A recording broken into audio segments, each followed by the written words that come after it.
Hi, welcome back to Art and Soul. My name is Mike Severin, and I'm so glad you could join me again today. And today we're going to finish up a painting that we started last week, this nice little sunrise painting. And I'd like to dedicate this show to Josephine, which is somebody that contacted me, or we've contacted through Facebook. Never spoke with the woman, never seen her in person, but she's been a joy and inspiration to me and encouragement. And, you know, we all need those people in our lives that it doesn't necessarily mean that it's somebody that you've met or talked to, but somebody can be a joy and an inspiration and encouragement to you. So, Josephine, this show is dedicated to you and for what you've done for me. I appreciate it a lot. So here we are with this painting, like I said that we started last week, this little sunrise. It's a nice little 16 by 20 stretch canvas, which we always use, and nice little sunrise scene we've done up here in the sky, reflecting down into the water below.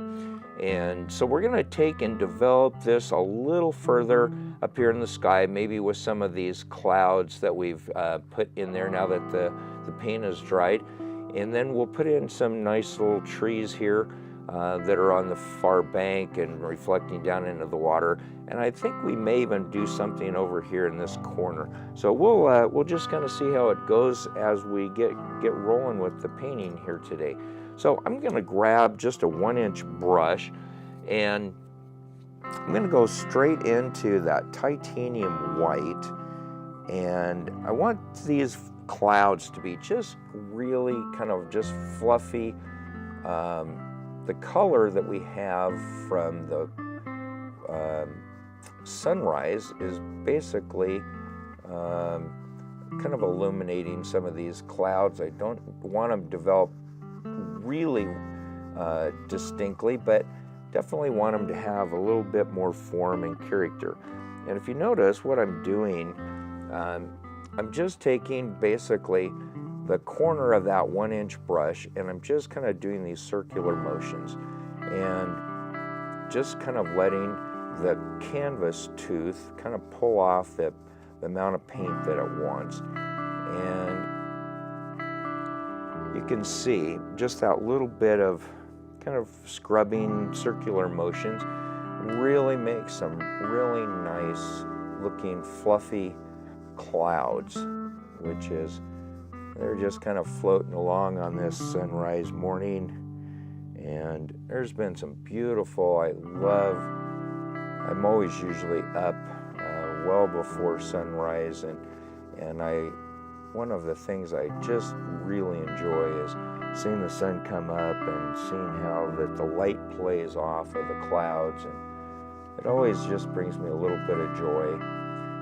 And you know, same way with sunsets. I love watching the sunsets and the way that the colors develop in the clouds. It just is fun to watch, and it gives me a lot of inspiration and a lot of peace and joy. And I would encourage you to, you know, take a little time and watch. Maybe you're not up at a sunrise, but maybe you can catch a sunset, and I think you'll find that it brings you a lot of joy just to stop and take it in. So I've just kind of I just want to maybe just a hint of something across a little farther down. It's not as close, so it's just kind of just there. It's just kind of an indication of maybe a little bank of clouds that might be off there in the distance. Now, the reason why I went in, a lot of people go, why would you go into straight titanium white? What I did was I did this really loose and real light coating. What it did was it allowed those colors that were behind it to shine through. And that's what you would have if you were looking up at the sky, at the clouds. You'll see multiple layers and where the light is reflecting off the cloud banks in different ways. So, if you're painting this painting, you can add in as many or as few of these clouds as you would like. It's entirely up to you. Maybe you don't want any clouds in there at all, but I think it kind of adds a little bit of character to it. And what I'm going to do is I'm just going to take now down below here, real loosely, just put in some of those indications. It doesn't have to be, like we talked about last week, an exact duplicate of it, but just needs to have just kind of a little indication so that the eye catches it and recognizes that it's a reflection into the water down below. So as you can see, I just have kind of thrown in some of those clouds down below here. And again, I'm not taking a whole lot of time to make sure that they're perfect, just more indications and representation more than anything else. Maybe a little cross down here.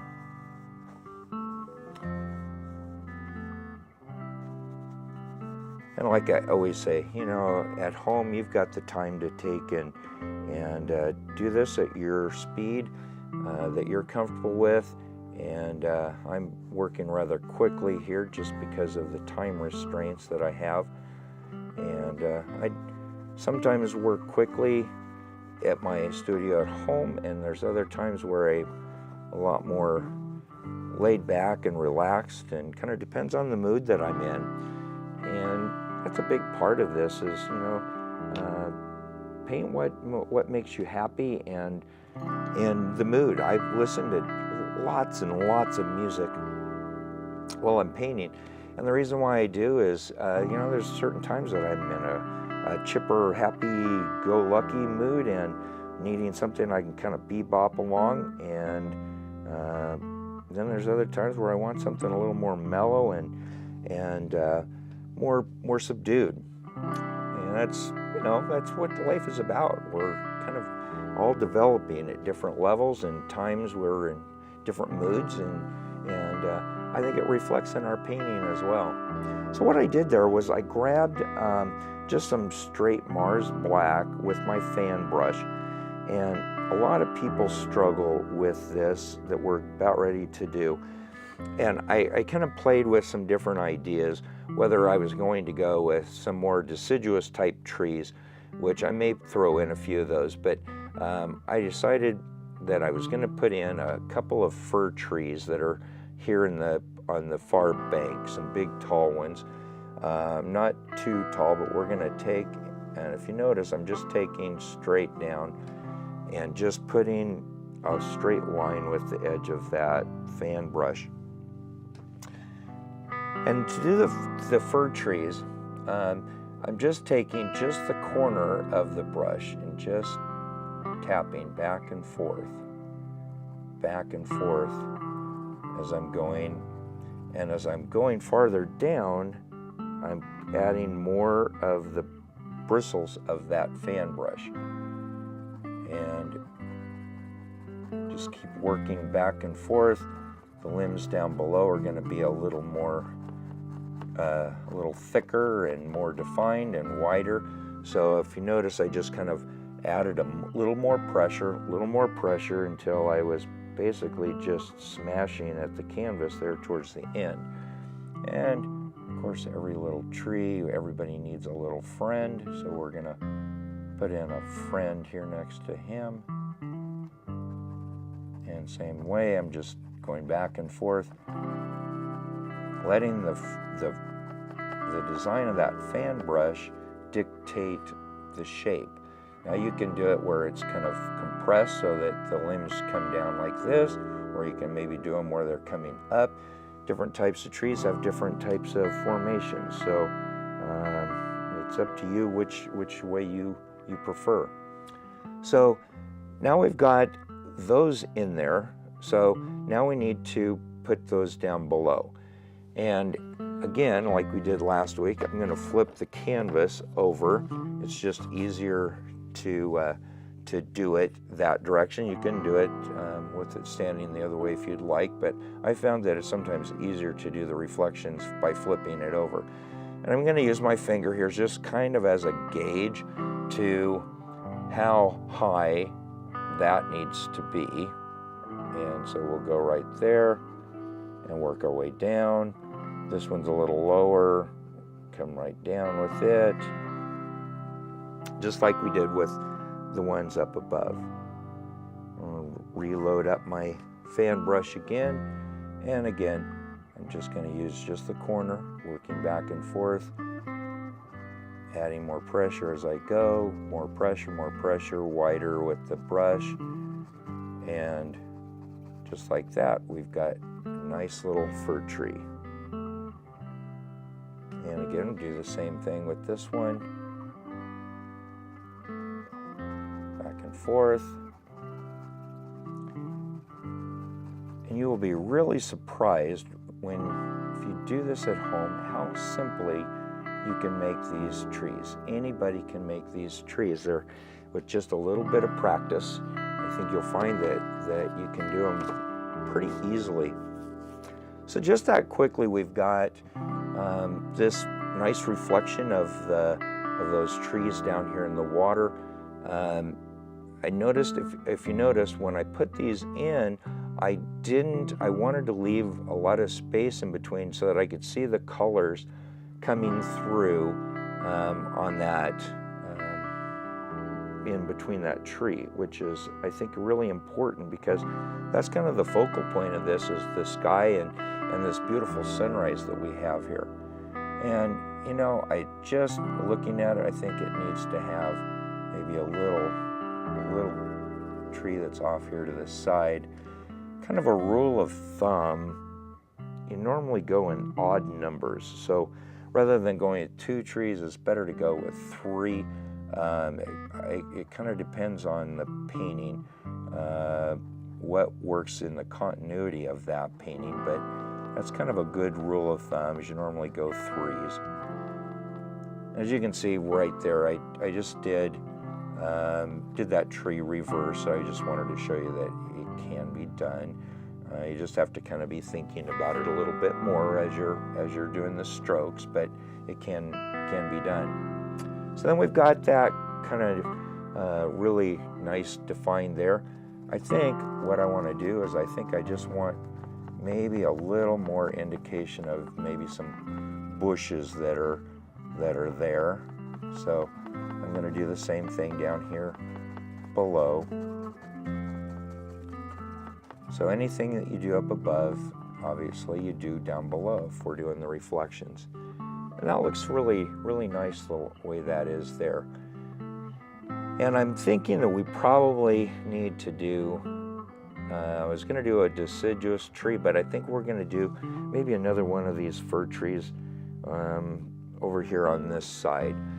In fact, maybe we'll do one that's even a little taller. Let's do that. We'll start up high here, and I'm just kind of putting an indication there of where that's going to be. And again, we're just going back and forth. Getting wider, putting more pressure on. And you can probably see or hear as I'm hitting the canvas how much pressure that I'm applying there. It's quite a bit of pressure that I'm using when I am hitting that towards the bottom.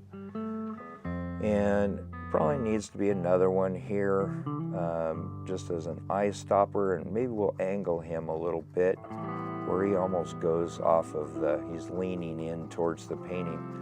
And that's kind of a good compositional idea too, to think about. You know, we want things to draw the eye in to our painting, not take and make them, you know, make your eye go outward. We want it to go inward towards the subject matter. We'll do the same thing here. Now, because we've got this one angled here, we want to make sure that we angle this so that it would be an appropriate reflection. So Again, we're going to take and we'll measure here with our finger just as a rough guess here, and just kind of come down and about like so. That's probably a little more of an angle than what that one is, but that's okay. And this one will come down and a little bit farther. And I'm going to flip it over just for the ease of doing it. Plus, I think it's easier probably for you to work like this. So I'll flip that over, and again, we'll just go back and forth and develop out that bigger fir tree that's there on the far bank. And we'll do the same thing, and with this one that's at an angle.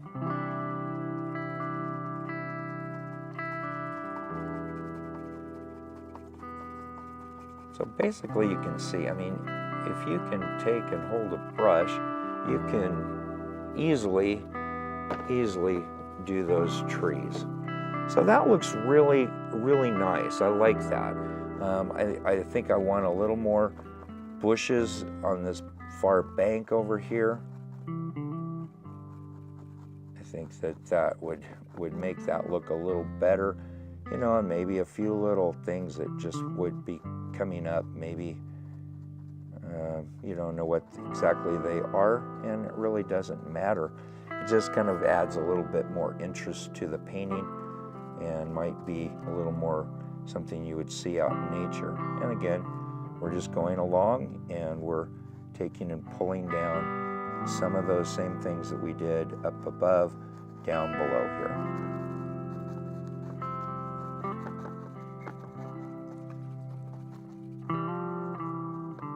That looks pretty good.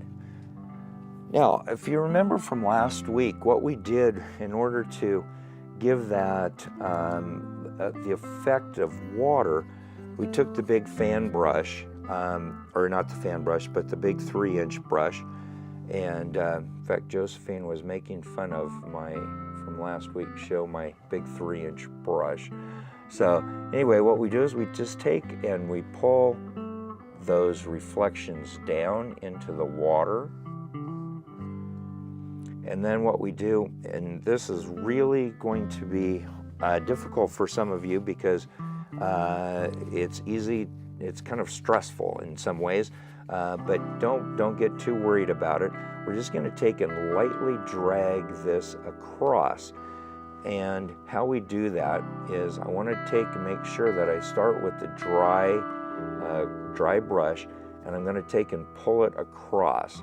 If I go this direction, it's going to take and pull a lot of that black across, and we don't want to do that. And this is so fine, just very, very, very lightly, we're just going to just go across that.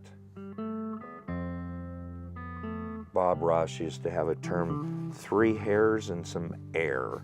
And that's about how lightly you kind of need to be thinking about it. So what I did is I wiped my brush off after I did that, and I'm going to do the same thing now over here, lightly, ever so lightly across. And like here, we drug some of that black across, which is fine. It doesn't have to be completely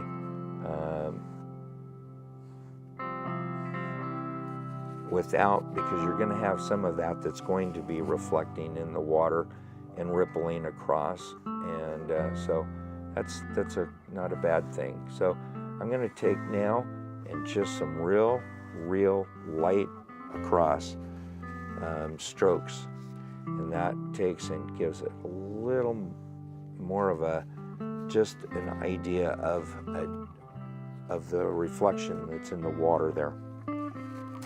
So once we've done that,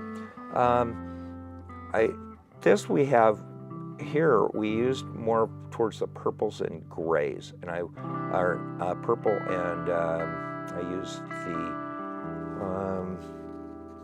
Payne's Gray. That was what I used there, and I want this it's too light, so I want to take and develop and darken this up just a little bit on that. Just so that gives more of a realistic look of a silhouette. And so I don't want to kill all of that purple along there. I just want to take in and add in a little darker and to make it look a little better, I think, and more realistic. And that looks pretty good like that. Now, I had talked about doing a little bit of a land mass down here in this corner. I'm not sure that I'm going to do that. I think after putting in those trees there on the side, I think what we're going to do, and I'm going to grab my script brush now, and we had talked about this in the how to do these trees, but I think what we're going to do is, rather than doing trees with the script brush, I think we're going to just take and maybe pull up some weeds that might be here on the bank up close. And so I'm just grabbing my paint thinner, going into that Mars Black, getting that nice thin, but not too thin, kind of an ink-like consistency. And I just want to take now, and again we're thinking of the composition. Remember, we talked about bringing the eye in towards the center, towards our focal point. So what I'm doing is these weeds that might be coming up here, they are kind of leaning towards towards the painting rather than outward. Of course, there would be a few little that might be coming up. A lot of people struggle with this brush, and it's one of those things that just takes practice, and the only way to do it and get better at it is by sitting down with some paint and even just a piece of paper and practicing this technique, and you can get some really realistic looking weeds and trees just by using this script brush. So done that some there. Let's take and do a little bit over here on the other side. Just again, weeds go all sorts of different directions, and some go up and bend over. Some, there's not any good or bad way of doing that. Just let it kind of be free with it, and let it do what it wants to do there. That looks pretty good. It just adds a little bit of character to it, and anything that you can do to add interest to the painting that might make it more interesting for those that are looking at it, the better. And you might want to go all the way across here with it if you wanted to. You could sure do that. There's nothing wrong with that. I think what I'm going to do, being we've got a little bit of that, got that on the brush, let's take and just put in a couple of little birds maybe up here that are in the sky. And how you do birds, very simple. Just a little, hopefully my hand isn't in the way, just taking a little cross like that. Maybe there'll be one up here, kind of maybe use a different angle.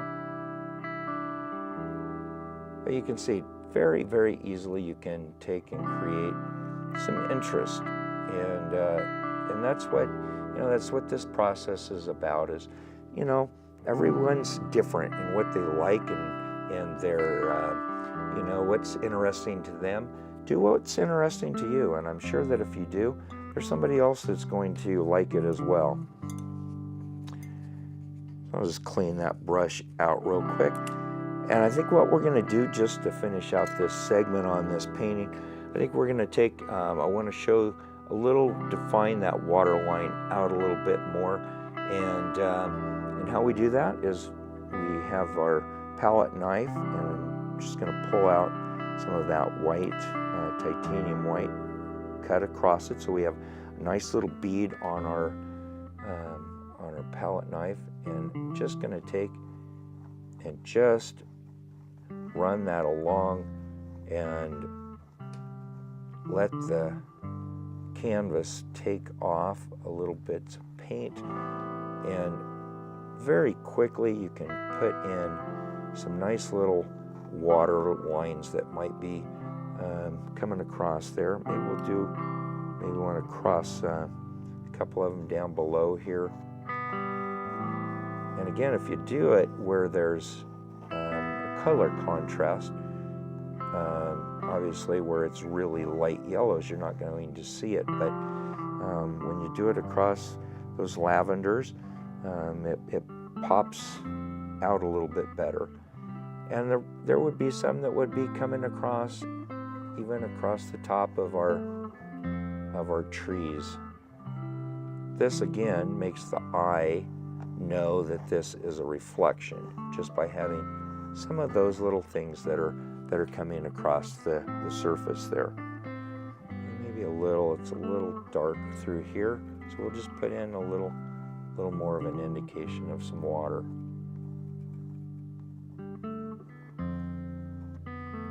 And as you can see, very quickly, very easily, we were able to put together this beautiful little sunrise. Some birds playing in the morning light reflected into the water. This is something that anybody can do. I know that you can do this. Just take a little bit of time, sit down with some paint on your palette and grab a couple of brushes. I don't have anything fancy for brushes. I have a 1-inch brush and a 3-inch brush and that little fan brush. Anybody can do that. You can do this, and I believe you can. I thank you so much for being a part of my life, for all the input that I get from the show.